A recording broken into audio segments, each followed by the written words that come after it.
Today, I wanted to do an update on my Remnant II impressions video I did like a week or two ago. I'm a little over 50 hours in and have beaten the game. Now I'm on my second playthrough and I've done quite a bit where I feel like I can give a better overview on the game. The game is definitely good and definitely has very, very good replay value. The gimmick, or whatever you want to call it, of the random world generation really helps keep people coming back. I mean, I will say, just like the first game, the randomization of maps isn't that different. And overall, the same map. It's just, like, I don't really know how to explain this, but in one run, how you enter a map and exit a map might be reversed. And so it's the same map, but you just walk backwards. So interesting randomization, but not as crazy as I was hoping. I had hoped that they would have done a little more to really make it fully random, where the maps aren't even the same for anyone. Just like the first, there are 3 locations besides the labyrinth. This isn't so bad, but you can feel like the map can be pretty quick to do everything in.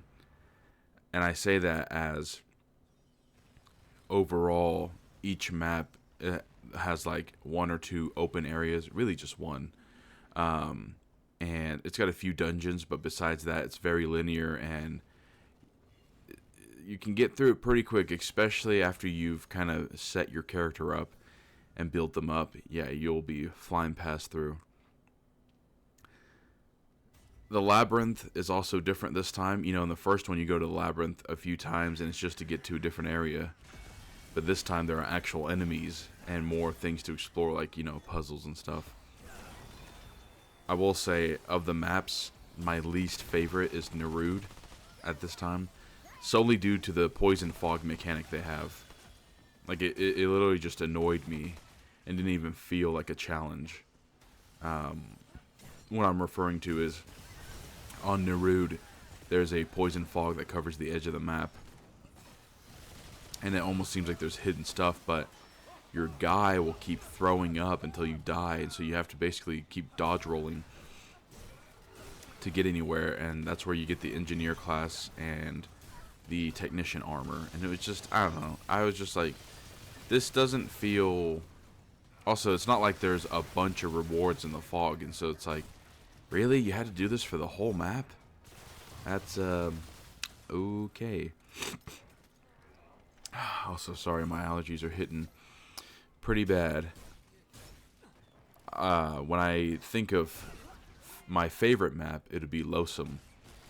Just because I am a huge fan of Bloodborne, and I love the atmosphere of that world. There's also either a spooky asylum you can go, or like an elf castle. That's really neat.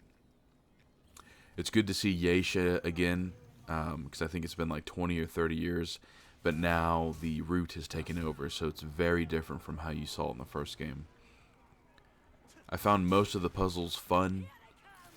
They're unique, and you really do actually have to use your brain and think about it and look at all the hints.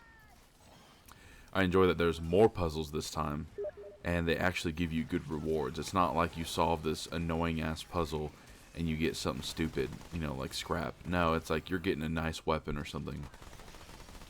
When it comes to world bosses, they are definitely very unique and interesting to fight.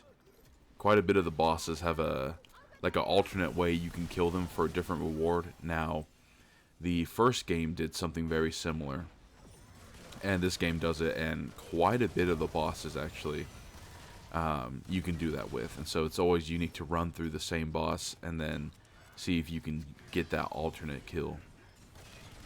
Now, I will say the final boss, in my opinion, is the worst boss fight I've seen in a long time in a video game. Here's the thing. So I've played with multiple people, friends and randoms. Had mic chat on. And I've asked them what they thought of the boss fight, and this was even before I helped them. I didn't say anything. All I said is, "Hey, what did you think?" Because most of them didn't even beat it. They all said the final boss is poorly made and not even challenging. And it's really true. I mean, it's just such an annoying boss fight. and really seems unfair. I mean, the developer said that you can play solo, but I find that a very loose statement, because especially this boss fight, I mean, I don't know what they were thinking. Like, I'm sure they did QA, QC, whatever, but you sit there and go, okay, this is really fucking stupid. It's not like a haha get good.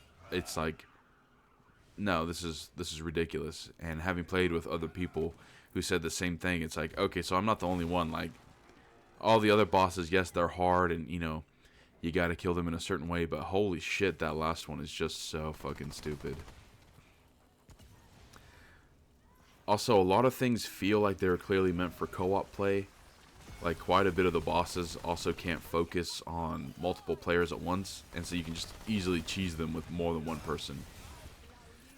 Some of the boss fights, when you're doing it, you're like, okay, I can do this by myself, but this really feels like it was meant for at least 2 people. Just going back, I just don't know why they made the last boss so annoying and really not enjoyable. But on to the weapons and equipment and stuff. There's a lot more than the first. They all feel useful at separate times. Like, I find myself kind of switching out my guns every now and then depending on the boss and stuff. It's also nice that the guy who sells you weapons at Ward 13 from the get-go gives you a good amount of options when you first start, which, that's really nice. Me, personally, I chose the heavy class and love doing, DPS as high damage as quick as possible. And so he sold the Bone Saw. It's a light machine gun, and I added the Hot Shot mod to it, so all my rounds are burning rounds. And even right now, the weapon's been amazing for me, and I mean, the damage output is incredible.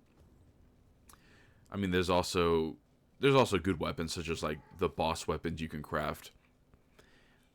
Like, one example, after killing the Ravager boss on Yesha, you can craft an assault rifle, which basically turns into a sniper as its mod skill. So you kind of get like a machine gun sniper combo in one gun, which does help. You have a lot of options to switch around weapons and mods to really make a unique class set for yourself. You're really not limited. Armor has been slightly changed, so you can't upgrade it now. And there's also weight that affects how fast you can dodge roll. So more like Dark Souls, which is, it's interesting. The look of the armor is a lot more different now, and mixing and matching armor, of course, like any game, looks dope. And a new addition to Remnant 2 is the archetypes, which are basically class builds, you could say. I'm not sure how many there are total.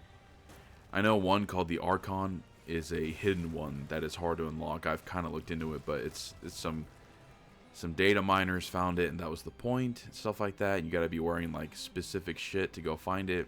Really interesting. I don't have it yet. You can also buy, because I didn't know this, the starting classes at Ward 13, like the Handler, the Medic, Challenger, and I think maybe one more. I didn't know that till I'd already found a couple more of the other classes, so I was like, oh, okay. You can also, you can have 2 equipped at the same time. You have your primary one and your secondary one. And so that being the difference is that whatever is your primary, you can have the ultimate like skill for it. So I have the Challenger as my primary and switch my secondary to honestly whichever one helps me for what world I'm on and what boss I'm fighting. My favorite at this time so far has been the Summoner class and the Engineer class. The Summoner class is interesting because the first game had, summons basically as weapon mods, but now it's like a whole class. And as you level up the class, you unlock bigger and stronger summons. And so, for me, this has really helped when I just play by myself. And all the archetypes have 3 skills you can pick from. The last one usually is the best, but it's really more personal opinion. So this really gives everyone a lot of combinations to make a character that works best for them. And I want to say, overall, I mean, the game is phenomenal. And it really gives you the freedom to make your character feel super overpowered and mix it up that you can keep coming back and try new things. And so that's really about it. I do love the game. That last boss fight pissed me off, but overall, that's about the only complaint I have. I'm excited for the DLC, and I really can't wait to see like what that entails, because there's 3 of them. So I'm being hopeful. So as always, thank you for watching. I'm out.